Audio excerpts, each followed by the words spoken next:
Uma das coisas maravilhosas que eu assisto, vejo e sinto é de que as características da nossa Assembleia de Deus continuam vivas.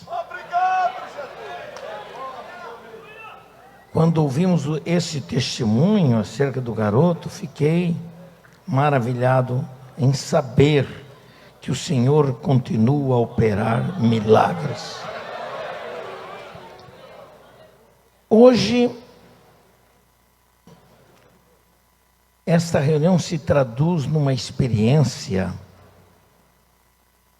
espetacular e, ao mesmo tempo, muito forte para todos aqueles irmãos que foram aprovados e que passaram pelo crivo da convenção para poderem hoje serem ordenados e consagrados ao santo ministério.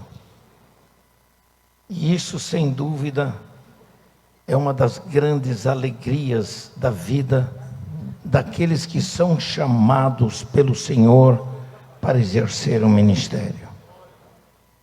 Eu tenho saudade, sim, do dia em que eu fui ordenado,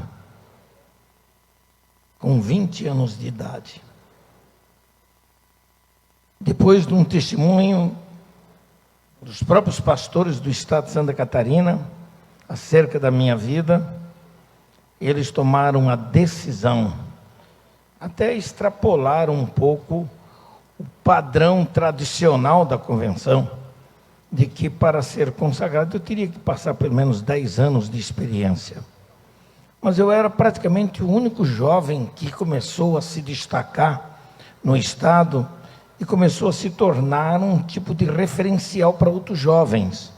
Hoje, esses jovens que basearam a sua referência na minha vida de início de ministério, garoto praticamente, são os líderes da Assembleia de Deus no estado de Santa Catarina, presidente de convenção, enfim.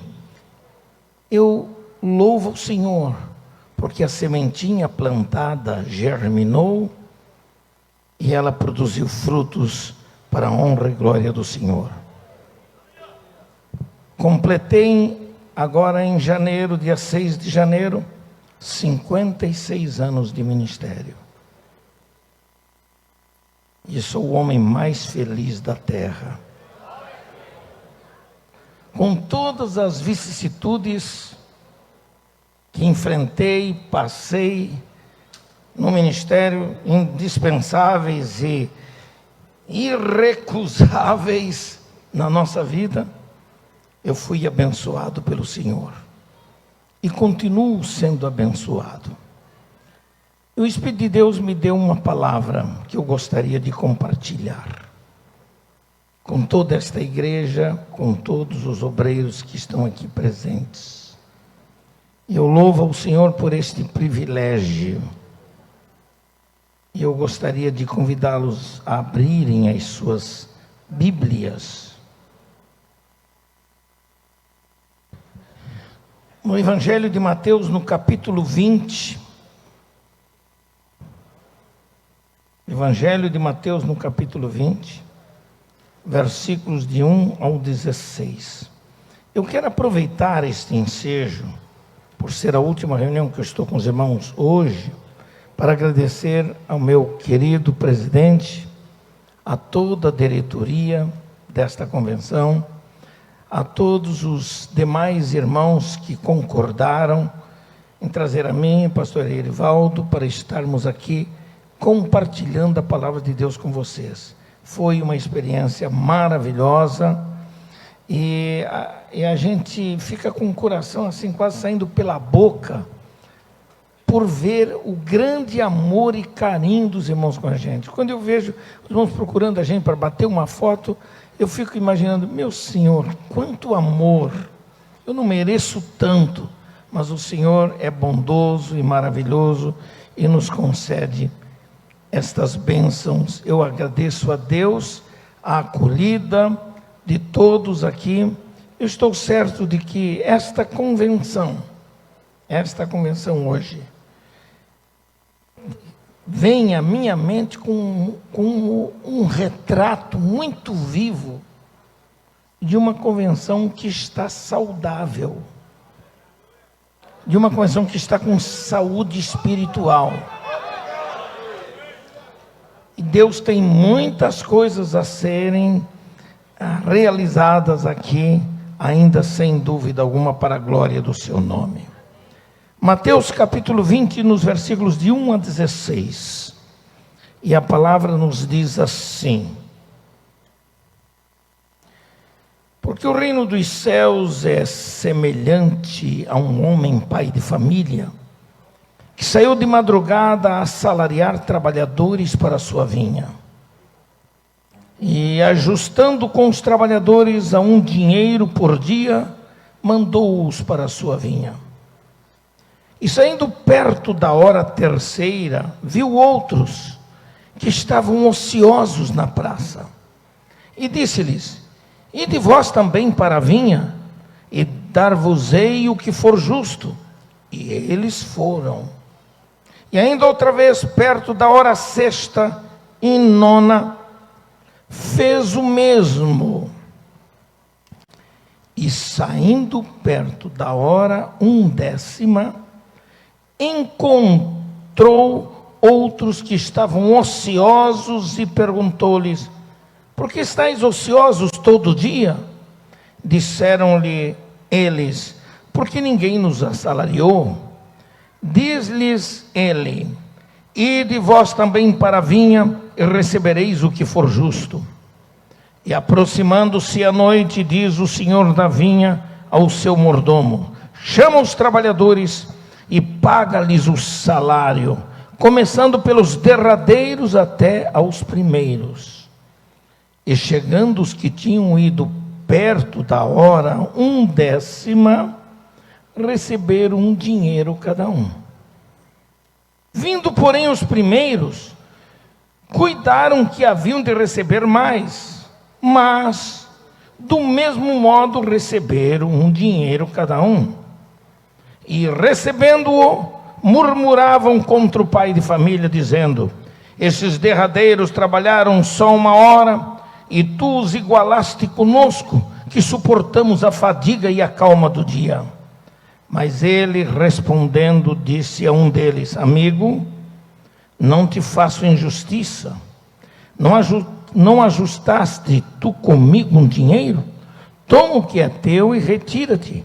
Eu quero dar a este derradeiro tanto como a ti. Ou não me é lícito fazer o que quiser do que é meu? Ou é mau o teu olho porque eu sou bom? Assim, os derradeiros serão primeiros, e os primeiros derradeiros, porque muitos são chamados, mas poucos escolhidos.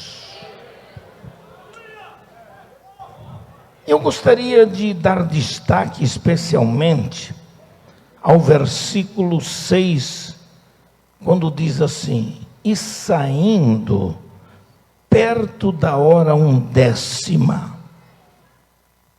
E quero lhes falar sobre isto. A igreja na 11ª hora. A igreja na 11ª hora.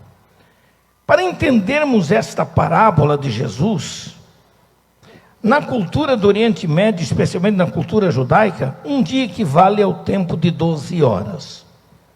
São 12 horas úteis para o trabalho.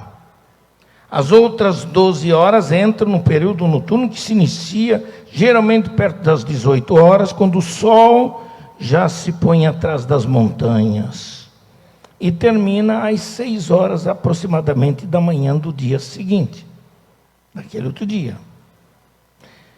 E Jesus utilizou a linguagem da época e a cultura existente, quando ele falou da terceira hora, que equivale mais ou menos a 9 horas da manhã.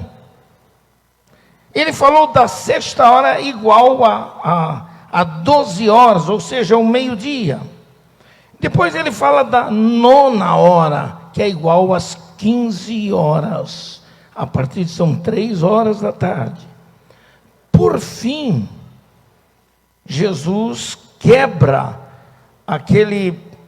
aquela sequência natural das horas de trabalho daqueles trabalhadores, e diz que quando ele percebeu que a vinha ainda tinha muito trabalho por fazer, ele percebeu que alguma coisa tinha que acontecer, que ele tinha que fazer alguma coisa. E ele saiu em velocidade em busca de mais trabalhadores. E só faltava 1 hora do dia para o trabalho. A 1/10 hora, equivalente mais ou menos a 5 horas da tarde. Às 6 horas aproximadamente, tudo fechava e tudo parava. Porém, nesta mensagem, eu quero mostrar aos irmãos e destacar aqui 4 tempos distintos que ilustram os trabalhadores do reino de Deus em várias fases da história da igreja. Havia um propósito especial da parte de Jesus quando ele apresenta essa parábola e dá destaque, na verdade, à dinâmica do reino de Deus em termos de serviço e recompensa. Era tudo que ele queria fazer. Todo o enredo histórico dessa parábola, que era possível acontecer em uma parábola, era baseada geralmente em fatos que podiam acontecer no dia a dia. Jesus tinha como propósito falar disto. E o objetivo dessa parábola era ensinar aos discípulos, principalmente quanto ao comportamento que eles deveriam ter em relação ao serviço e em relação à recompensa devida a cada um deles. O que Jesus estava fazendo era tentando corrigir conceitos equivocados das atividades no reino de Deus. Ideias erradas quanto à justiça da recompensa pelos serviços prestados no reino de Deus. Era tudo que Jesus queria fazer. Permita trazer para a realidade de hoje. A igreja hoje está chegando ao crepúsculo da sua história no mundo que vivemos. Todos nós sentimos de que o tempo está findando, o tempo do fim. De que não vai demorar para que aconteça o evento mais sonhado e desejado pelo crente, que é a razão da sua esperança, a esperança da glória, o arrebatamento da igreja. Entretanto, nós sabemos que em função deste tempo que vivemos, esse crepúsculo da história da igreja hoje, a igreja atual é indiscutivelmente, na minha ótica pessoal e espiritual, ela é a geração dos trabalhadores da 1/10 hora. Sabemos que, em função disso, a igreja está alcançando a sua maturidade histórica, e o fim do dia está se aproximando.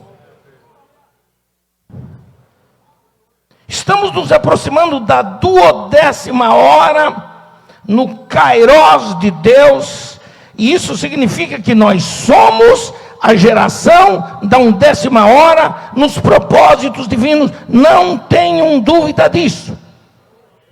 Isso não é uma mera opinião minha, não é uma mera opinião teológica, isto é um fato real, que cada de nós está sentindo. Estamos chegando no final e somos a geração da 1/10 hora. Louvado seja o nome do Senhor. Entretanto, para entendermos o significado desta parábola na vida da igreja, nós temos aqui pelo menos 4 figuras representativas que são destacadas. Uma delas é o vinhateiro, o dono da vinha, o pai de família. Em segundo lugar, a segunda figura é a própria vinha existente. Em terceiro lugar, aparece o trabalho necessário na vinha que tinha que ser feito. Em quarto lugar, os viticultores, os trabalhadores que tinham que trabalhar nessa vinha. Vamos considerar um pouquinho uma coisa. Deus Pai, o pai de família, o glorioso e maravilhoso vinhateiro, Senhor da vinha. Nós somos a vinha de Deus. E hoje esse grupo de homens aqui, quem sabe, estão sendo convocados pelo Senhor da vinha, não apenas por esta convenção, para serem os trabalhadores da 1/10 hora. Aleluia! Agora escutem isso.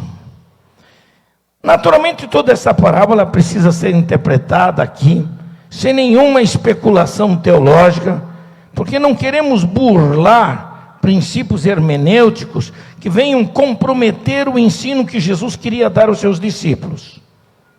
Então não há erro algum da minha parte em dar essa interpretação.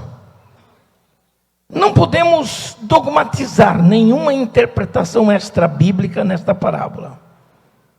Transformar numa doutrina, transformar num dogma, não podemos fazer isto. Nós podemos sim deduzir biblicamente que a vinha de Deus foi plantada nesse mundo e que nós, igreja, somos os trabalhadores que o Pai busca para trabalhar na sua vinha. Ele é o nosso glorioso vinhateiro.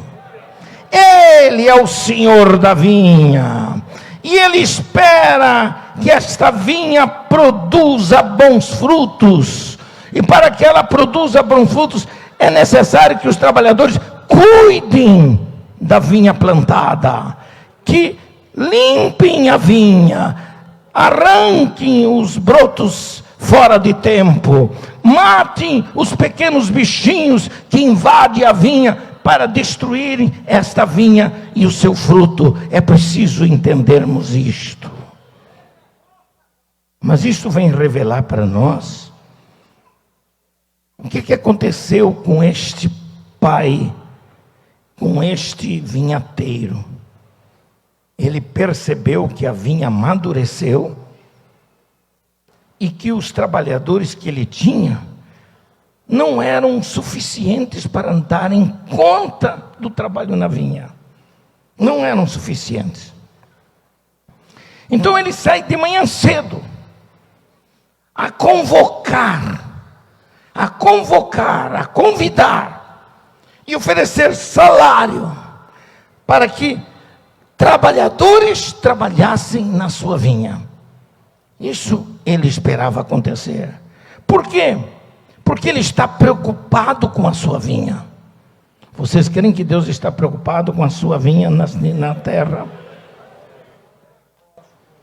A vinha está amadurecendo. A vinha está amadurecendo. E Ele não quer que nada se perca, nem se destrua, por falta de cultivo e de cuidados que só os trabalhadores conseguem fazer. Na parábola de Jesus, nessa parábola, A Bíblia diz que o vinhateiro saiu em busca de trabalhadores para a sua vinha, e ele o faz com presteza. Durante todo um dia de trabalho, ele trabalhou muito na busca de trabalhadores. Ele saiu de madrugada, e à medida da necessidade, ele foi convocando mais trabalhadores. E na verdade, essa convocação acontece aqui em 4 tempos distintos, em horas distintas de um mesmo dia. Esse trabalho do vinhateiro se traduz numa linguagem figurada, para ilustrar o trabalho que Deus se empenhou para fazer na sua vinha na terra.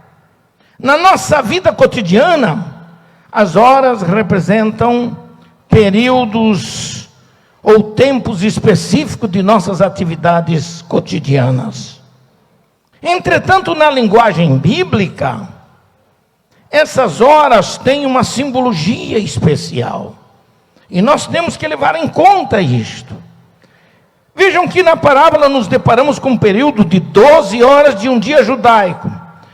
E essas 12 horas, em vez de estar dividido em 3 horas iguais, em 3 tempos distintos, ele o divide em 4 tempos, até o final da tarde, quando ninguém podia trabalhar. Aquele vinhateiro percebeu que o serviço na vinha não ficaria pronto até o final da tarde. Então, o que ele faz? 1 hora antes do dia findar, aproximadamente 5 horas da tarde exatamente, na 1/10 hora, ele saiu a buscar e a fazer o último mutirão de trabalhadores, para que o trabalho final da colheita na sua vinha pudesse ser feito sem prejuízo de se perder a vinha para o dia seguinte. Ao longo da história da igreja, tem havido as mais variadas opiniões sobre esta parábola.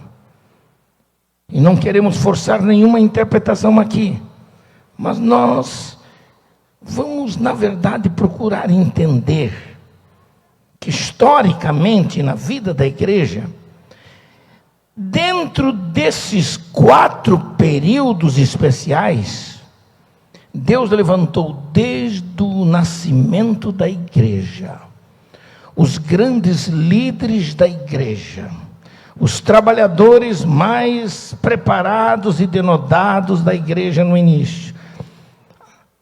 Lembrar de Pedro, de João, de Tiago, de Paulo. Entrar no final do primeiro século, no segundo, com Justino Mártir, com Policarpo, com Irineu, com Tertuliano, com Atanásio, com Agostinho, Savonarola.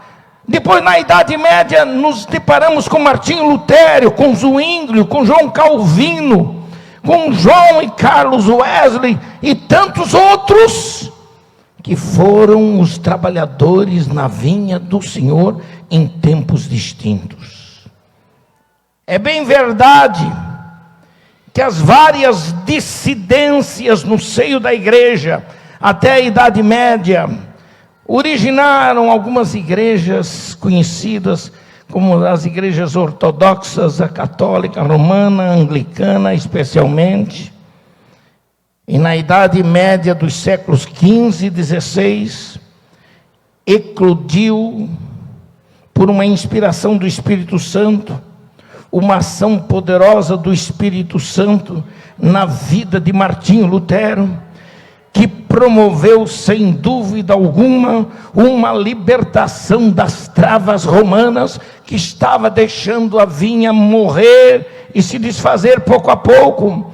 Mesmo assim, a reforma protestante, por mais gloriosa que ela tenha sido, por mais que ela tenha contribuído, ela não conseguiu impedir o engessamento da igreja de Cristo, o travamento de disposições de trabalhos para outros trabalhadores.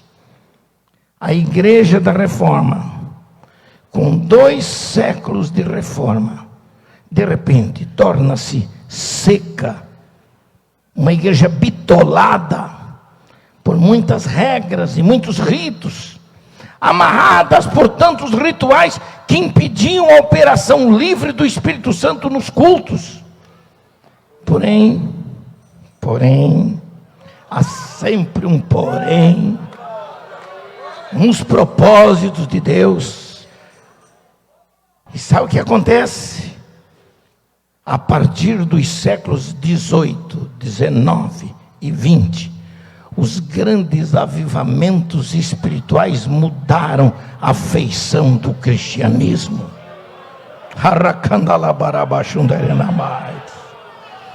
Deus soprou um novo vento espiritual sobre a igreja, e um novo tempo se iniciou na vida da igreja. Na verdade, Deus enviou vento e fogo sobre a sua igreja, e então a chama pentecostal reacendeu, iniciada na Europa, atingindo os Estados Unidos da América do Norte, a qual trouxe para o Brasil 2 homens cheios do Espírito Santo, chamados Gunnar Wengen e Daniel Berg. Aleluia, aleluia, aleluia. Esses 2 homens tornaram-se canais do maior avivamento espiritual da história mundial, que prevalece ainda em nossos tempos. E não podemos deixar apagar o fogo do início da igreja aqui no Brasil. Não podemos. E por isso, 120 e tantos anos já se passaram do início do pentecostalismo. Indiscutivelmente, sentimos que chegamos ao clímax da 1/10 hora no relógio de Deus, no Kairos de Deus, no tempo de Deus.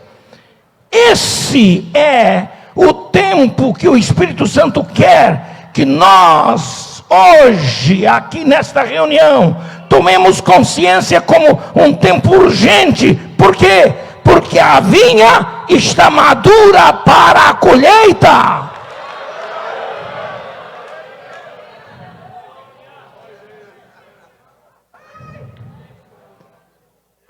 Precisamos nos colocar à disposição do nosso vinhateiro. Aleluia, para podermos trabalhar na sua vinha e partirmos para a grande colheita. Quando vejo aquele homem com roupa de missionário ali, a chama missionária que domina o coração dele, pastor, não se envergonhe disso mesmo, é maravilhoso. A igreja precisa se acordar para a realidade e a necessidade missionária no mundo inteiro. A nossa igreja precisa sair do seu enclausuramento eclesiástico, precisa sair de dentro dos templos. A nossa igreja precisa sair desse casulo evangélico, onde a gente gosta muito de estar aqui, mas é lá fora, que estão os pecadores para ouvir a mensagem do evangelho.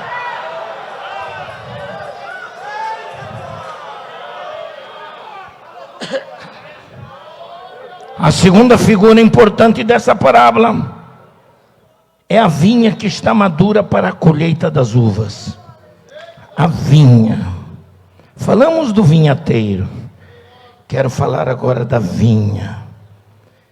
Mateus 21 diz: porque o reino dos céus. Olha só a linguagem que Jesus utiliza. É semelhante a um homem, pai de família, que saiu de madrugada a assalariar trabalhadores para a sua vinha. Nesta parábola, 2 coisas me chamam a atenção. 2 palavras são fundamentais aqui: a palavra reino e a palavra vinha. O texto começa falando no reino dos céus, que significa, na verdade, o reino dos céus, o domínio de Deus sobre o nosso mundo físico. O reino de Deus, o reino dos céus, não é meramente aquele que nós vemos verticalmente, só está lá em cima. E todo mundo quer ir para o reino de Deus, para o reino de Deus. Mas o reino de Deus está aqui. Não concordo, não? Se não concordo, eu digo outra vez. Nós somos a expressão máxima do reino de Deus na face da terra. E o diabo odeia esse reino. Sabe por quê? Porque o nosso rei chama-se Jesus Cristo. Jesus Cristo, Ele é o rei, Ele é o Senhor, é Ele que manda, é Ele que dirige, é Ele que tem o seu Espírito orientando, guiando as mentes para o entendimento da nossa missão na colheita, na grande colheita desta vinha. Quando fala dos céus, porque o reino dos céus, quando fala do reino dos céus, está se referindo, a palavra céus, à amplitude e à superioridade do reino. Para dizer para todos nós que ele não nasceu no coração de homens, ele vem de cima, ele veio do alto. Deus, o glorioso vinhateiro, tem plantado uma vinha neste mundo, e Ele conta conosco para cultivar, para cuidar, para fazer produzir e para usufruir do fruto dessa vinha. No Antigo Testamento, a vinha referia-se metaforicamente ao povo de Israel. Porém, na linguagem do Novo Testamento, esta vinha judaica agora tem um enxerto dos gentios, e por isso judeus e gentios convertidos a Cristo são a nova vinha de Deus. A igreja é a nova vinha de Deus. Nós somos o novo povo de Deus. Nós fomos enxertados e plantados nessa vinha de Deus. Para quê? Para crescer, para frutificar, para alimentar o mundo com um novo vinho que nutre a alma das pessoas necessitadas de salvação.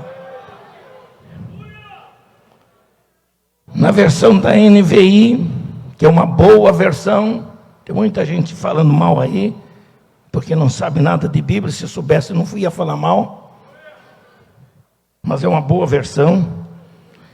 E na NVI, o apóstolo Paulo escreveu que ele teve, nessa versão diz assim, ele teve a revelação do enxerto dos gentios na vinha judaica. E ele se preocupou muito, porque na carta aos Romanos, que é o livro que trata da doutrina da salvação, do pecado, da justificação, da santificação, Paulo ele faz uma interrupção na sequência do assunto para falar de Israel. O que é que Deus queria fazer com Israel como indivíduos e como povo?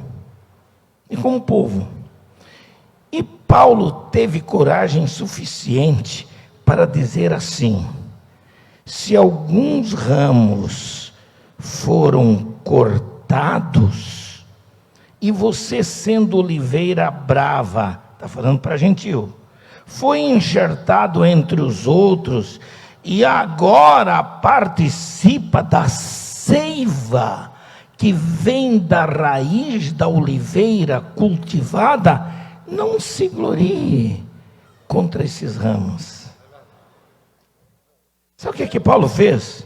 Vou usar uma forma bem simplória para falar. Paulo pegou judeu e gentil, meteu dentro de um saco, sacudiu bem assim, ó.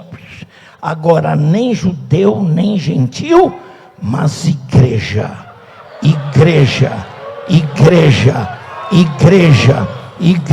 aleluia! A nova raça, a nova gente, o novo povo de propriedade exclusiva de Deus. Glória a Deus, porque nós somos parte da mesma vinha. Por quê? Porque somos sustentados pela mesma seiva que recebemos da única raiz dessa vinha, que é a palavra de Deus. Precisamos tomar consciência do nosso papel no mundo, irmãos. É bom que se diga que o vinho produzido nessa vinha não embebeda. O vinho dessa vinha não entorpece a mente de ninguém, não tira a razão de ninguém, mas esse vinho ele nutre, ele alimenta e ele fortalece o crente em Cristo Jesus, o Senhor da vinha. Por isso o nosso vinho é genuíno. O nosso vinho é genuíno. Ele é verdadeiro. Ele alimenta, ele revigora, ele nutre, ele produz energia, ele traz cura para a humanidade. E nós somos os trabalhadores da 1/10 hora. Nossas ferramentas estão em nossas mãos, por isso não podemos ficar na ociosidade. Uma coisa que eu aprendi com o apóstolo Paulo, e quem acompanhou a revista de escola dominical que eu escrevi sobre a vida do apóstolo Paulo, deve ter percebido que eu destaquei a disposição de Paulo para morrer pelo nome de Jesus. Morrer pelo nome de Jesus. Então nada o assustava, nenhuma ameaça, nenhuma prisão, nenhum açoite. Pelo contrário, ele tinha uma disposição incrível, incrível. Me permita uma crítica construtiva aos nossos tempos atuais. Hoje não existe mais tão facilmente essa disposição para sofrer pelo nome de Jesus. Hoje o nosso comodismo exige salário alto, exige carro da época, exige uma porção de coisa, e se não ter facilidade para evangelizar, ele não vai. Então se você pensa assim, está no lugar errado. Se você vai ser consagrado pensando assim, desista enquanto é tempo. Desista enquanto tempo. Porque o Senhor busca trabalhadores para a sua vinha, que não tenham preguiça, que não fiquem na ociosidade. Aleluia, aleluia, aleluia. O trabalho na vinha requer isso. Há muito trabalho na vinha. Quanto mais a igreja cresce em número, mais se requer qualidade do trabalho nessa vinha. Ele precisa, essa vinha precisa dos cuidados, do cultivo, do acompanhamento pastoral, precisa da persistência e da paciência para colher na hora certa, porque a igreja de Cristo é uma vinha trabalhosa, que requer dos seus viticultores muita dedicação, para que essa vinha produza um bom vinho. A qualidade do vinho dessa vinha depende muito do cuidado dos trabalhadores com a terra, com o tronco e com os seus ramos. E para que haja bons resultados, os trabalhadores precisam ser qualificados. Não podem fazer a obra de Deus de qualquer modo. A falta de qualificação de obreiros, lamentavelmente, em nossos dias, tem produzido grandes prejuízos para a obra de Deus. Porque os maus trabalhadores são aqueles que só trabalham ou por dinheiro, eles não têm qualquer senso de responsabilidade, não têm amor por aquilo que fazem, eles não são apaixonados por Jesus. Se você não pode ser um apaixonado por Jesus, não pode trabalhar para Ele. Se você trabalha por causa de salário, por causa de posição, de função, seja lá o que for, você está procurando um emprego errado.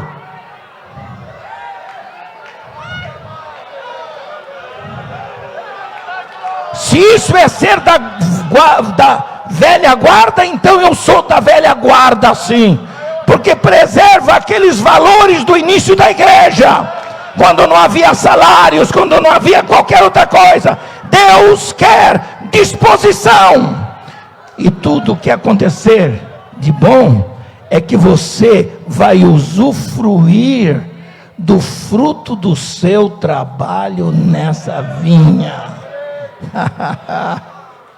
Deus vai cuidar de você, se você cuidar bem da obra de Deus.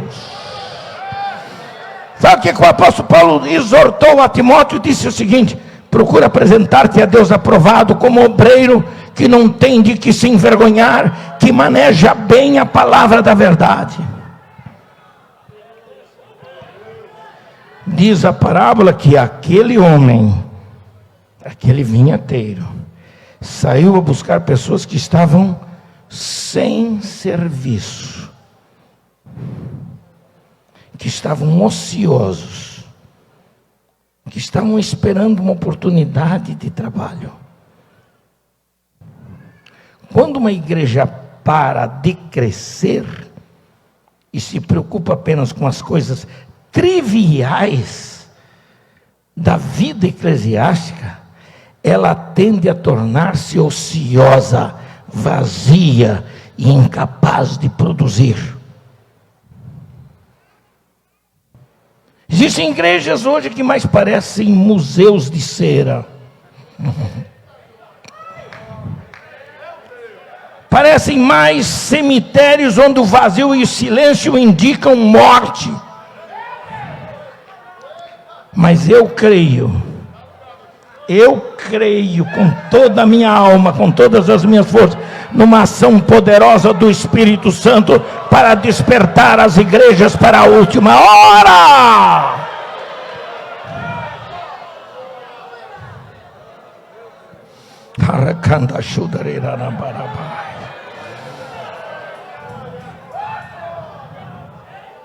Sabe, irmãos, Deus busca trabalhadores que se disponham a darem o melhor de suas vidas pela sua vinha, pelo reino de Deus. Tem faltado no nosso meio, na nossa maravilhosa Assembleia de Deus. Eu sou filho de pioneiro, eu tenho moral para falar isso. Eu comecei muito cedo e não me arrependo. Os dias mais felizes da minha vida foi o tempo que eu podia andar a pé 20, 30 quilômetros, que fazia 150 quilômetros de bicicleta, e às vezes tinha que empurrar a bicicleta para subir, para visitar uma família de crentes. Ah, que dias felizes para a minha vida, porque eu tinha a consciência de que eu estava fazendo a obra para Jesus. Sabe, irmãos, tem faltado aquele espírito de sacrifício, aquele espírito de paixão pela obra, de desprendimento. Lamentavelmente, a tecnologia moderna tem tomado o lugar das pessoas, porque os serviços modernos não precisam tanto do esforço humano. A modernidade tem usurpado o lugar da alegria, do prazer de fazer a obra de Deus. A ociosidade ganhou espaço na vida de muitos crentes hoje.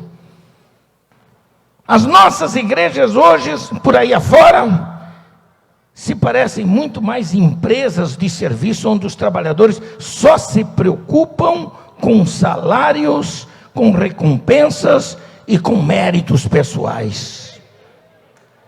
E o Senhor está cansado disto. O Senhor da vinha continua buscando trabalhadores para a sua vinha, que não sejam opulentos, que não sejam comodistas, que não sejam preguiçosos, que não sejam avarentos, que não sejam despreparados, que não sejam desqualificados. Mas eu acho, eu entendo, eu busco, eu oro todos os dias, que o Espírito Santo já está começando a agir, e a ociosidade começa a perder espaço para o trabalho dinâmico e responsável da igreja na vinha do Senhor. A indolência e a inércia são superadas pela ação de uma igreja que acredita no plano de Deus. Quem são os trabalhadores da vinha, para terminar aqui a minha mensagem?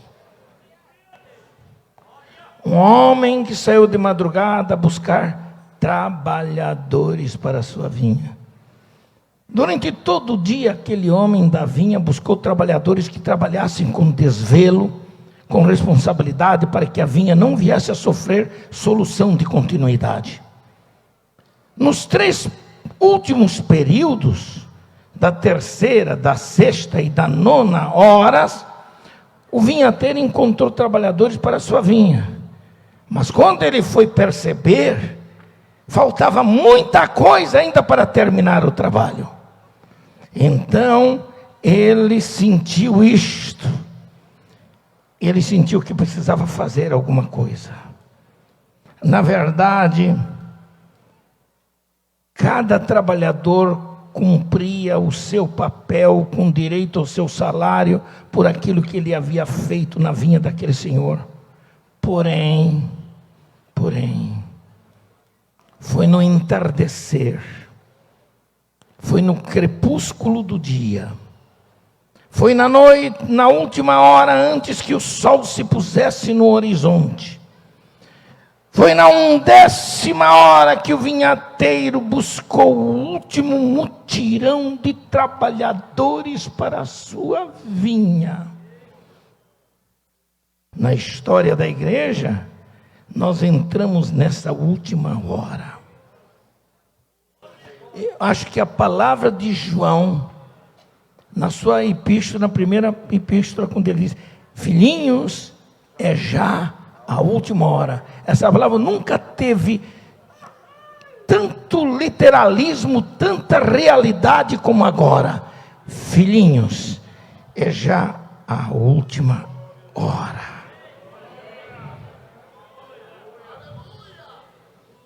Todos aqueles que trabalharam na vinha do Senhor, daquele Senhor, entre a 1ª e a 9ª hora, aqueles viticultores tornaram possível o trabalho final da igreja na 11ª hora. Nós não podemos, irmãos, correr o risco de lamentar o tempo perdido e confessar como o povo de Israel nos dias de Jeremias, quando ele diz: passou a cega, findou o verão e nós não estamos salvos. O apóstolo João, ele tinha sensibilidade viva em seu coração do papel final da história da igreja, quando ele escreveu isto: é já a última hora. Porque ele já antevia esta hora final da história da igreja. O tempo urge. A hora é chegada. Não há tempo a perder. Não há tempo a perder. Há uma verdade imprescindível nesta parábola. O que é que nós aprendemos aqui? Que ninguém trabalha por prêmios ou galardões extras. A obra feita não é meritória pelo tempo de trabalho. Não é porque eu tenho trabalhado 56 anos da minha vida e tem gente que talvez tenha trabalhado mais do que eu aqui, que eu vou receber o meu prêmio, vou receber o meu galardão, porque tenho uma história de vida há muito tempo. Não. Você pode estar chegando hoje, e se você cumprir o seu papel na vinha do Senhor, você vai receber tanto quanto eu, tanto quanto todos aqueles que trabalharam. Essa é a grande verdade, essa é a grande trabalho. Ninguém trabalha, e daqueles que trabalhou no primeiro tempo, quem trabalhou na 1/10 hora, terá o mesmo salário. Não, não é verdade. O salário do Senhor não será pela quantidade, mas será pela qualidade do trabalho que nós fazemos na vinha do Senhor. É o próprio Senhor que ensina e declara com sabedoria ímpar quando Ele diz: assim os últimos serão primeiro, e os primeiros serão os últimos. A ideia básica desse pensamento de Cristo é ensinar que na obra de Deus, no serviço do reino de Deus na terra, não há discriminação, nem discrepância social, nem favoritismo. Os trabalhadores da 1/10 hora são os trabalhadores do último tempo de Deus para a igreja. O galardão desses últimos trabalhadores é o mesmo dos trabalhadores da 1ª, 3ª, 6ª e 9ª hora. E na obra de Deus, o valor do serviço aos seus olhos não é medido por recompensas, não depende da quantidade, nem mesmo da qualidade, não. O valor do serviço aos olhos de Deus depende do espírito com que foi feito o trabalho. Não se trabalha na vinha de Deus visando vantagens ou recompensas. A recompensa não é maior nem menor, porque é direito de todos os trabalhadores, pequenos e grandes, pobres e ricos, tenha cursos de teologia ou não os tenha, todos são tratados de igual modo na vinha do Senhor. Deus abençoe a esses novos trabalhadores da vinha do Senhor, e que a glória do Senhor envolva a sua vida, meu irmão, minha irmã, porque marido e esposa são fundamentais na obra de Deus. A responsabilidade não recai apenas sobre o homem casado, mas recai sobre ele e a sua esposa. Quando eu quis me casar, no meu primeiro casamento, porque perdi a minha esposa depois de 51 anos de casado, quando eu quis me casar, eu estava na escola e disse: Senhor, eu quero uma esposa que ame a obra de Deus, que tenha paixão como eu. E foi o que eu fui buscar. Não me interessei em buscar uma muito bonitinha, muito engraçadinha, que atraísse apenas a mim. Eu queria mais do que isso, pastor. Eu queria sim, uma bem bonitinha, né? Para todos os efeitos eu tenho direito, né? Mas eu queria que fosse mais do que fosse ser bonitinha. Eu queria que essa bonitinha tivesse a mesma chama, a mesma vocação para trabalhar na obra de Deus. Por isso a esposa é fundamental na obra de Deus. Nesse meu segundo casamento, Deus me deu uma mulher que ama a obra de Deus e que me apoia 100% da mesma forma. E eu louvo a Deus por poder ser bênção e referência para muita gente que precisa saber que na obra de Deus é preciso disposição para fazer a sua vontade. Amém e amém. Deus os abençoe.